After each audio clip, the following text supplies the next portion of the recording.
Assalamualaikum warahmatullahi wabarakatuh. Waalaikumsalam warahmatullahi wabarakatuh. Alhamdulillahi rabbil alamin wal 'aqibatu lil muttaqin wa la 'udwana illa 'alal zalimin. Asyhadu an la ilaha illallah wahdahu la syarika lah wa asyhadu anna Muhammadan 'abduhu wa rasuluh. Allahumma shalli 'ala Muhammad wa 'ala alihi wa sahbihi ajma'in. Ya ayyuhalladzina amanu taqullaha haqqa tuqatih wa la tamutunna illa wa antum muslimun. Amma ba'd, masyarakat muslimin jamaah salat subuh rahimani wa rahimakumullah. Alhamdulillah, pada kesempatan ini kita kembali melanjutkan kajian kita dalam kitab Tafsirul Karim Ar-Rahman fi Tafsir Kalamil Mannan. Kita sedang menjelaskan firman Allah Subhanahu wa taala yang terdapat di dalam Suratul Buruj. Pada pertemuan sebelumnya kita menerangkan firman Allah Subhanahu wa taala atau ayat yang terakhir yang kita jelaskan, yaitu firman Allah Subhanahu wa taala, "Alladzi lahu mulkus samawati wal ardh wallahu ala kulli syai'in syahid."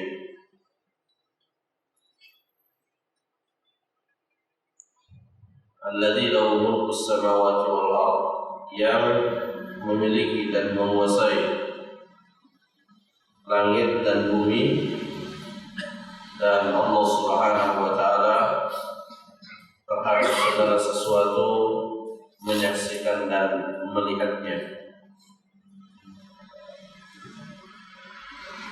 Pada bagian akhir ayat ini Allah Subhanahu wa taala mengingatkan kita, mengingatkan seluruh manusia bahwa apapun yang dilakukan oleh manusia, Allah Subhanahu wa taala mengetahuinya.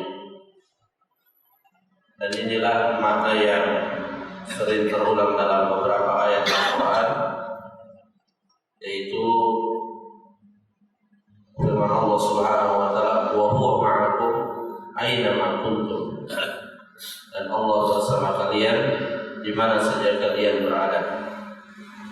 Kebersamaan yang dimaksud di dalam ayat ini adalah ma'iyatuhu bi'ilmi, kebersamaan dalam arti Allah Subhanahu wa taala mengetahui segala apa yang kita lakukan. Sehingga bagi orang beriman, ayat-ayat seperti ini adalah ayat-ayat yang memperkuat muraqabah seseorang, memperkuat perasaan dan keyakinan bahwa ia sedang diawasi oleh Allah Subhanahu wa taala. Dan inilah salah satu yang menjadi sebab seseorang bisa istiqomah di atas agamanya, yaitu ketika di dalam dirinya ada muraqabah, ada perasaan dan keyakinan bahwa ia diawasi oleh Allah Subhanahu wa taala. Kemudian pada ayat yang selanjutnya Allah Subhanahu wa taala berfirman, "Innal ladzina fatanul mu'minina wal mu'minat tsumma lam yatubu falahum 'adzabu jahannam wa lahum 'adzabul hariq." Innal ladzina fatanu, sesungguhnya orang-orang yang membakar. Di antara makna fitnah atau fatanu adalah membakar. Dan ini masih ada kaitannya dengan kisah Ashabul Ukhdud, di mana orang-orang beriman dibakar. Orang-orang beriman yang tidak kembali kepada kekafiran dimasukkan ke dalam parit yang di dalamnya terdapat api yang menyala. Allah menyampaikan ancamannya, "Innal ladzina fatanul mu'minina wal mu'minat." Sesungguhnya orang-orang yang membakar orang-orang beriman baik laki-laki ataupun perempuan. Makna yang lain dari fatanu adalah memalingkan dari agama Allah Subhanahu wa taala. Sadduhum an sabilillah. Jadi segala sesuatu yang memalingkan seseorang dari jalan Allah, maka itulah yang dimaksud dengan fitnah.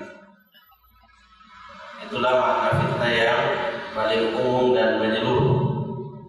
Adapun makna-makna yang khusus, ya salah satunya adalah dibakar, sebagaimana dalam ayat yang lain, yaumahum 'alan nari yuftanun. Pada hari di mana mereka di dalam neraka yuftanun, dibakar. Sedangkan makna yang lain, fitnah adalah segala sesuatu yang memalingkan seseorang dari agama Allah Subhanahu wa taala. Makanya beberapa kenikmatan yang Allah berikan itu dinamai oleh Allah dengan fitnah. Seperti harta, seperti anak, seperti istri. Allah Subhanahu wa taala mengatakan itu semua adalah fitnah. Karena semua itu bisa menjadi sebab seseorang terpalingkan dari jalan Allah Subhanahu wa taala. Tsumma lam yatubu. Kemudian mereka tidak bertaubat. Pada lafaz tsumma lam yatubu, Imam Hasan Al-Basri rahimahullah menyampaikan suatu perkataan di mana beliau mengatakan, "Unzur ila hadzal karam wal jud." Lihatlah kepada kemuliaan Allah Subhanahu wa taala dan pemurahnya Allah Subhanahu wa taala. Hum qatalu awliya'ahu wa ahla ta'atihi wa huwa yad'uhum ila at-taubah. Mereka telah membunuh wali-walinya dan orang-orang yang taat kepadanya, tapi di waktu yang sama Allah masih membuka kesempatan kepada mereka untuk bertaubat. Artinya Allah Subhanahu wa taala mengampuni dosa hamba-hambanya selama hamba tersebut bertaubat kepada Allah Subhanahu wa taala. Bahkan dosa yang sangat besar seperti yang dilakukan oleh Ashabul Ukhdud, Allah Subhanahu wa taala membuka peluang untuk mereka bertaubat dan diampuni dosa-dosanya. Hal ini juga Allah telah sebutkan di dalam surah Az-Zumar. Allah berfirman, "Innallaha yaghfiru dzunuba jami'an." Sesungguhnya Allah Subhanahu wa taala mengampuni dosa seluruhnya. Selama seorang hamba bertobat kepada Allah Subhanahu wa taala dan memenuhi syarat-syarat diterimanya taubat, maka Allah Subhanahu wa taala akan menerima taubat hambanya. Dan ini juga adalah bahagian dari bentuk kasih sayang Allah Subhanahu wa taala kepada hambanya.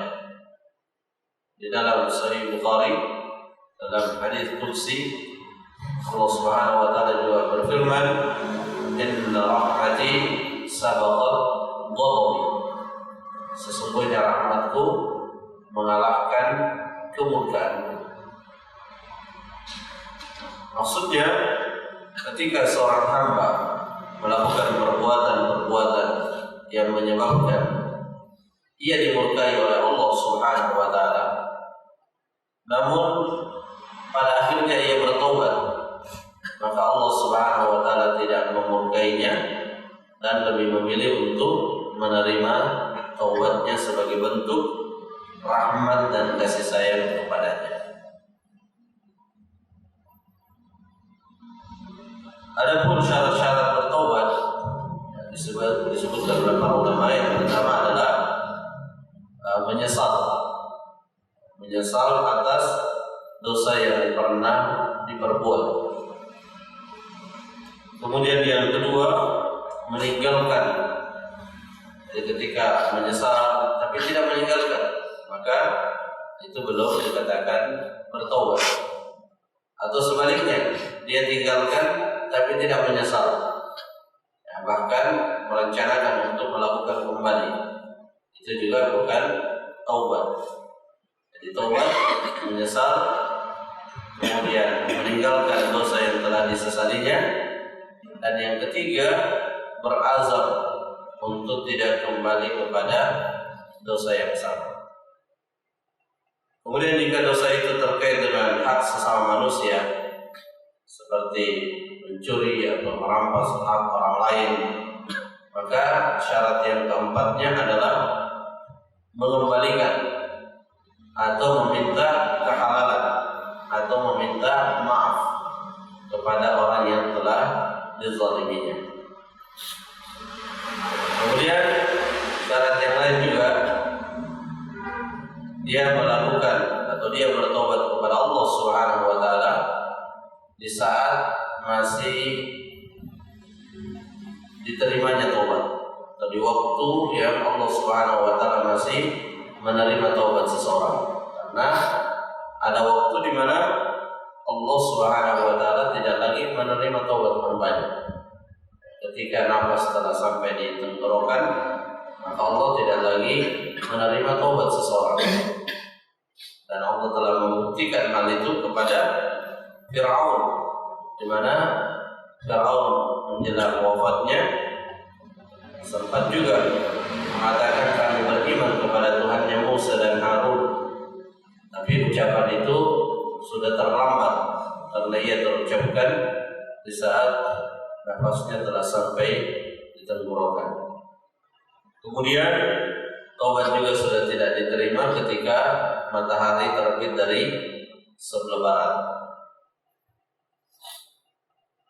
Dan yang tidak kalah pentingnya dalam bertobat, seseorang bertobat karena Allah Subhanahu wa taala, bukan karena yang lain, bukan karena faktor kesehatan misalnya, bukan karena faktor-faktor yang bersifat duniawi sehingga dia meninggalkan suatu kemaksiatan.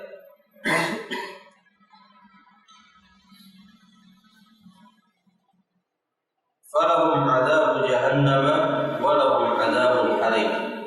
Jadi kalau orang tersebut menghalang-halangi orang-orang beriman dalam melakukan ketaatan kepada Allah, memalingkan orang beriman dari jalan Allah Subhanahu wa taala, maka dan mereka tidak bertobat, Allah Subhanahu wa taala mengancam mereka adzab jahannam, sisaan di neraka jahannam, walahum adzabul hariq, dan bagi mereka azab yang membakar. Jadi kalau dikaitkan dengan kisah Ashabul Ukhdud, jika mereka membakar orang-orang beriman di dunia, maka di akhirat juga akan dibakar oleh Allah Subhanahu wa taala. Kemudian ayat yang selanjutnya, setelah Allah Subhanahu wa taala menyebutkan hukuman orang-orang zalim, Allah kemudian menyebutkan ganjaran bagi orang-orang yang beriman. Ini adalah makna dari al-mathani. Di antara nama Al-Quran, al-mathani, yang berpasangan. Di antara bentuk berpasangan dalam Al-Quran adalah Allah selalu menyebutkan keadaan orang beriman atau keadaan orang-orang kafir dan balasannya, kemudian disebutkan juga keadaan orang-orang beriman dan balasannya. Innal ladzina amanu wa 'amilus shalihat lahum jannatin tajri min tahtiha al-anhar dzalikal fawzul kabir. Innal ladzina amanu, sesungguhnya orang-orang beriman. Orang-orang beriman biqulubihim, dengan hati-hati mereka, wa 'amilus shalihat, dan mengerjakan amal saleh. Jadi kalau disebutkan secara bersamaan lafaz iman dan amilus shalihat, maka iman yang dimaksudkan di ayat tersebut adalah apa yang terkait dengan keyakinan di dalam hati. Namun jika disebutkan secara terpisah, maka iman itu mencakup 3 hal. Mencakup keyakinan di dalam hati, ucapan dengan lisan, dan amal-amal yang dilakukan oleh anggota tubuh kita. Itu semua adalah iman. Seperti di dalam firman Allah Subhanahu wa taala di surah Al-Baqarah, "Wa ma kana Allahu liyudhi'a imanakum." Dan Allah Subhanahu wa taala tidak menyia-nyiakan iman kalian. Maksud iman di dalam ayat ini adalah salatakum ila Baitul Maqdis. Salat kalian menghadap ke Baitul Maqdis. Di mana ketika terjadi perubahan kiblat dari Baitul Maqdis ke Masjidil Haram, ada sebagian sahabat yang terlambat menerima informasi bahwa kiblat itu telah berubah, sehingga ia tetap melaksanakan sholat dengan menghadap ke Baitul Maqdis. Dan mereka khawatir jangan sholat mereka tidak mendapatkan nilai di sisi Allah. Maka Allah menurunkan ayat tersebut, "Wa ma kana Allahu liyudhi'a imanakum." Ini menunjukkan bahwa makna iman masuk di dalamnya amal, karena sholat itu adalah amal. Sebagaimana juga dalam hadis, iman itu memiliki 70 tingkatan. Yang paling tertinggi adalah la ilaha illallah, dan menyingkirkan gangguan di jalan itu bagian dari iman. Menyingkirkan gangguan di jalan adalah amal. Rasulullah mengatakan itu adalah iman. Jadi kalau disebutkan secara berdiri sendiri, iman mencakup 3 hal tadi. Namun jika disebutkan bersamaan, iman itu terkait dengan apa yang diyakini dalam hati. Dan iman ini adalah iman, akidah, tauhid, ini adalah asasnya dalam beramal. Sehingga iman ini harus senantiasa dijaga dari hal-hal yang merusaknya, yaitu kesyirikan kepada Allah Subhanahu wa taala. Karena ketika iman ini dimasuki yang namanya kesyirikan, maka robohlah fondasi kita di dalam beramal. Ibarat orang yang membangun rumah, ketika fondasinya roboh, maka semua yang ada di atasnya juga akan roboh. Itulah sebabnya Rasulullah SAW ketika beliau mengawali dakwahnya, dan juga dilakukan oleh seluruh nabi, mereka para nabi dan rasul itu selalu mengawali dakwahnya dan memfokuskan dakwahnya pada penanaman keimanan dan menjauhkan mereka dari segala bentuk kesyirikan kepada Allah Subhanahu wa taala. Karena ketika amal dibangun di atas iman yang tercampur oleh kesyirikan, maka Allah Subhanahu wa taala mengatakan dalam Al-Qur'an, "Wa qadimna ila ma 'amilu min 'amalin faj'alnahu haba'an manthura." Dan kami datangi amal mereka, lalu kami menjadikan amal mereka seperti debu yang berterbangan. Sini kita mengetahui betapa pentingnya menjaga iman ini dari segala bentuk kesyirikan, sehingga kesyirikan atau mengenali kesyirikan adalah sesuatu yang juga kita butuhkan, karena tidak mungkin kita menjauhi sesuatu kecuali kita telah mengetahuinya. Umar bin Khattab radhiyallahu anhu pernah menyampaikan satu pesan innama tanqudu urwal Islam urwatan urwa idza nasha'a fil Islam man la ya'riful jahiliyah.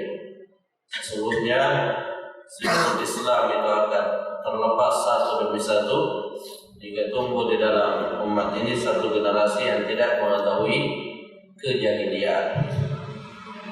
Kenapa diketahui? Supaya bisa dihindari. Ketika kita berjalan di suatu jalan, kita tidak hanya butuh mengetahui jalan yang bagus, yang mulus, tapi juga kita harus tahu mana jalan yang berlubang. Kenapa kita mengetahui jalan bagus? Supaya kita tidak terjerumus di dalamnya. Wa 'amilus shalihat, dan mengerjakan amal saleh. Jadi ketika amal dikerjakan di atas landasan iman,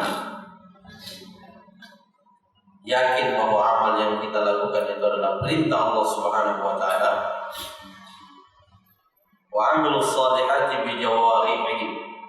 Mereka mengerjakan amal saleh dengan jawarih, dengan anggota tubuhnya secara fisik. Masuk di dalamnya amilus shalihat, apa yang dilakukan oleh lisan kita seperti berzikir kepada Allah Subhanahu wa taala. Dan suatu amal dikatakan amal saleh jika sesuai dengan apa yang disyariatkan. Jika sesuai dengan apa yang dicontohkan oleh Rasulullah sallallahu alaihi wasallam. Satu-satunya orang yang ditunjuk oleh Allah untuk menjelaskan jenis-jenis amal saleh adalah Rasulullah sallallahu alaihi wasallam. Sehingga siapapun di antara umat ini ingin melakukan amal saleh, maka harus memastikan terlebih dahulu bahwa amal yang akan dia lakukan itu adalah amal yang dicontohkan oleh Rasulullah sallallahu alaihi wasallam. Karena tidak ada referensi dan rujukan untuk mengetahui amal saleh selain Rasulullah sallallahu alaihi wasallam. Dan kita bersyukur karena Allah mengaruniakan kepada umat ini yang namanya ilmu sanad, di mana seluruh amalan umat ini bisa terdeteksi apakah itu sesuai dengan tuntunan Rasulullah atau tidak, karena ada sanadnya. Jadi ada hadis-hadis, semua hadis-hadis terbukukan. Jadi tidak ada hal-hal yang terkait dengan agama kecuali sudah tertuliskan dalam banyak kitab hadis. Bukhari, Muslim, Abu Dawud, An-Nasai, Kutubus Sittah, kemudian ada Muwatta Imam Malik, ada Musnad Imam Ahmad, Musnad Imam Syafi'i, kemudian ada Mustadrak Al-Hakim, Sahih Ibnu Khuzaimah. Banyak sekali kitab-kitab hadis yang para ulama juga sudah memeriksa hadis-hadis tersebut, yang mana yang sahih, mana yang lemah, sehingga semua amalan yang kita lakukan itu ditimbang dengan hadis-hadis, dengan Al-Quran dan hadis-hadis yang ada di dalam kitab-kitab tersebut. Nah, setelah ditimbang dan kita ketahui secara meyakinkan bahwa amal yang kita lakukan itu ada atau sesuai dengan yang dicontohkan oleh Rasulullah, baru kita mengerjakannya, dan itu akan dinilai sebagai amilus shalihat. Dia mengerjakan amal saleh. Tapi kalau masih ragu-ragu, ya, maka kita berhenti terlebih dahulu sampai kita benar-benar yakin bahwa itu adalah amal saleh. Dan jika dua ini terpenuhi, jika seorang hamba menyebutkan dirinya aman wa amilus shalihat, dan ini berkaitan. Amilus shalihat itu akan menguatkan keimanan seseorang. Kalau dia amal saleh akan berpengaruh pada keimanannya. Maka Allah Subhanahu wa taala menjanjikan lahum jannatin tajri min tahtihal anhar, bagi mereka surga tajri min tahtihal anhar, yang mengalir di bawahnya sungai-sungai. Jadi ketika Allah Subhanahu wa taala menjelaskan perkara-perkara yang gaib seperti surga, Allah menggunakan lafaz-lafaz yang manusia mengetahuinya. Sungai, buah-buahan, susu, khamar. Allah Subhanahu wa taala menyebutkan lafaz-lafaz yang dipahami secara bahasa Arab oleh manusia. Supaya apa? Supaya manusia mengenali.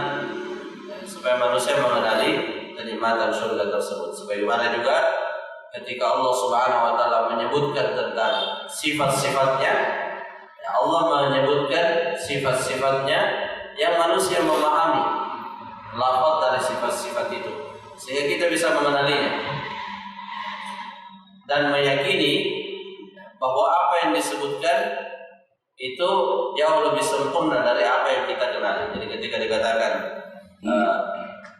yang mengalir sungai di bawahnya, jangan dibayangkan sungainya seperti sungai yang kita lihat di dunia ini.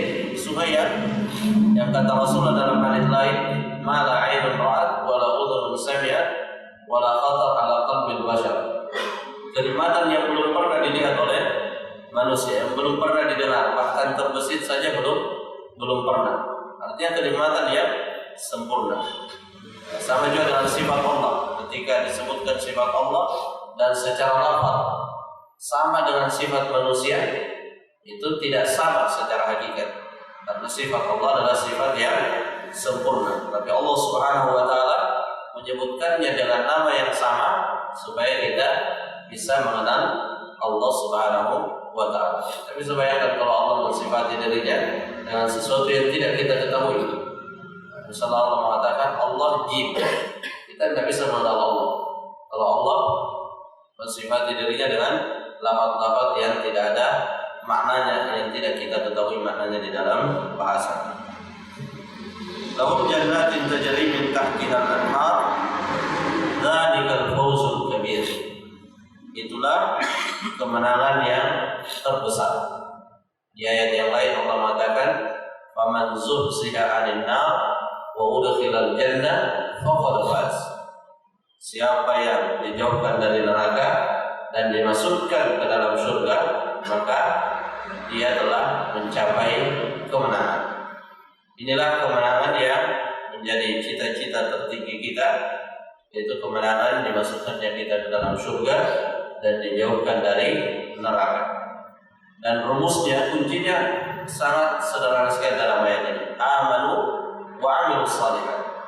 Jaga iman dari segala bentuk kesyirikan, kerjakan amal saleh, yaitu amal yang sesuai dengan apa yang disyariatkan oleh Allah melalui Rasulullah sallallahu alaihi wasallam. Sehingga di dalam beramal itu selalu membutuhkan muhasabah. Muhasabah itu dilakukan bukan hanya setelah beramal, tapi sebutkan oleh Ibnu Qayyim, muhasabah juga dilakukan sebelum beramal. Apa fungsi muhasabah sebelum beramal? Untuk memastikan tadi bahwa amal yang kita lakukan ini sesuai dengan syariat, sesuai dengan tuntunan Rasulullah. Kemudian setelah beramal, kita berdoa kepada Allah agar diterima amalan tersebut. Kita juga memohon ampunan kepada Allah atas kekurangan-kekurangan yang terjadi di dalam amalan kita. Karena amalan yang kita lakukan ada dimensi lahiriahnya, di mana sesuatu itu bisa kita lihat. Seperti menyesuaikan amalan itu sebagaimana sunnah dan tuntunan Rasulullah. Tapi ada yang tidak bisa kita pastikan, yaitu terkait dengan keikhlasan. Maka karena ada yang tidak bisa kita lihat, itulah sebabnya kita meminta kepada Allah agar Allah menerima amalan kita, meskipun mungkin keikhlasan kita belum mencapai keikhlasan yang ideal. Dan ini yang para nabi contohkan, di mana ketika mereka selesai melakukan suatu amalan, mereka selalu berdoa kepada Allah agar amalan itu diterima. Sebagaimana Nabi Ibrahim ketika beliau telah menyelesaikan pengerjaan Ka'bah bersama putranya, dia berdoa, "Rabbana taqabbal minna innaka antas samiul alim." Ali bin Abi Thalib radhiyallahu anhu juga berpesan, "Kunu liqabulil amal asyaddu ihtimaman minal amal." Jadikanlah perhatian kalian terhadap diterimanya amalan terprioritaskan melebihi dari perhatian kalian ketika beramal. Jemaah salat subuh rahimani wa rahimakumullah. Mungkin ini yang bisa disampaikan, semoga bermanfaat. Allah Ta'ala bershawab. Subhanallah wa bihamdihi, asyhadu an la ilaha illa anta, astaghfiruka wa atubu ilaik. Assalamualaikum warahmatullahi wabarakatuh.